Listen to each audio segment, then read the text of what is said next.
Welcome back to Under the Sink Light, episode 13. This week is quick pizza dough. So this will be quick in process, and also because the dough does not technically need to rise. So we're going to start with 1 cup of warm water, and to that you're going to add 1 tablespoon of sugar, and then you're going to add 1 tablespoon of yeast. Hopefully you have a tablespoon that is smaller than this one so it would fit.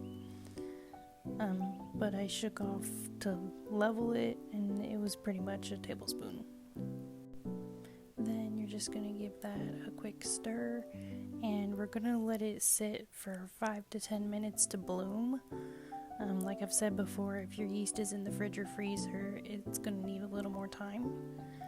But in the meantime, we're going to get the other ingredients together. We're going to start with 2 cups of flour, just all-purpose flour.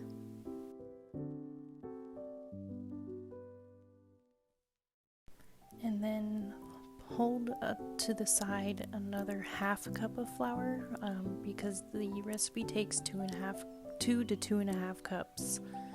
And then that was just 1 teaspoon of kosher salt. Just giving it a quick mix and then making a well for the liquid.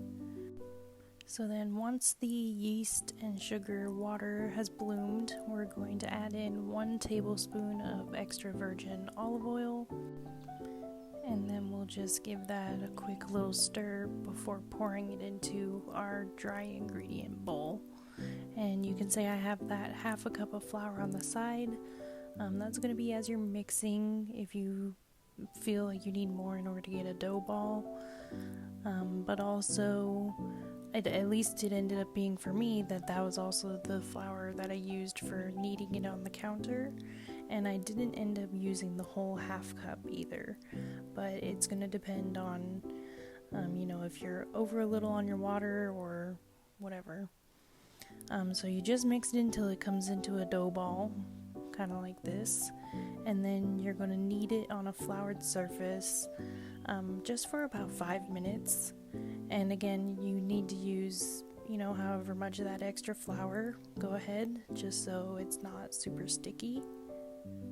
And make sure to take off any jewelry, otherwise you will get flour and dough all up in it and it's not easy to clean, believe me.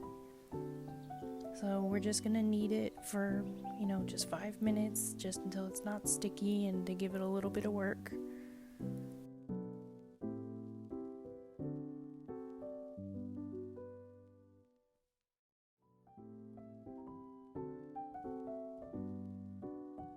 So pretty much after you have the right amount of flour worked into it and you've kneaded it for a few minutes, you can roll it out and start building your pizza right away.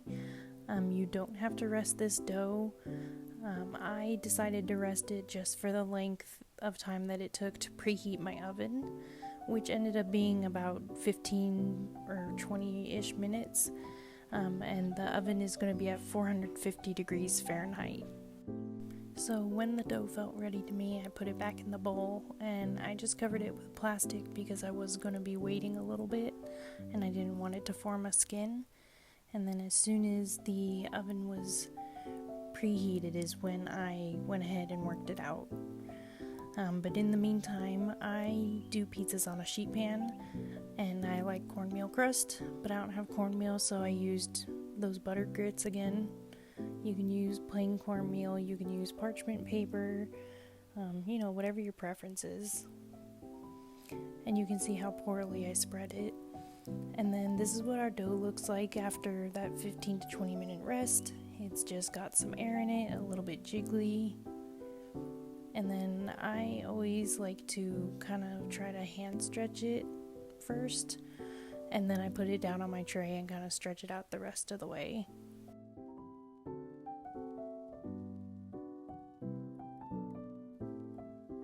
And if you have a pizza pan or a pizza stone, you would obviously be rolling this out on a floured counter with a rolling pin or a wine bottle or whatever. So just account for a little bit extra flour if you do so that way. And then whatever way you do, I always recommend to dock your dough aka you just poke little holes in it, otherwise you end up with those huge dough bubbles. And then once you have it all dressed, albeit my toppings were a little bit on the heavy and moist side, so the dough didn't get to rise as much as it might have, but this is after 18 minutes at 450 degrees Fahrenheit, and like I said, my toppings were a little bit heavy, but really you want to go until you have like a golden brown crust on the underside. And yes, I cut our pizzas with scissors. It just makes a million times more sense. But just to show you guys how the dough ended up coming out. And it definitely held up also, and it tasted delicious. And you wouldn't have known the difference from a dough that you probably might have had to leave for an hour. But that's up to your personal taste. We really enjoyed this recipe. And, you know, it's totally versatile. You get to make your own pizza. Here's how it looks. And then here is that recipe as well. And as always, thank you for watching.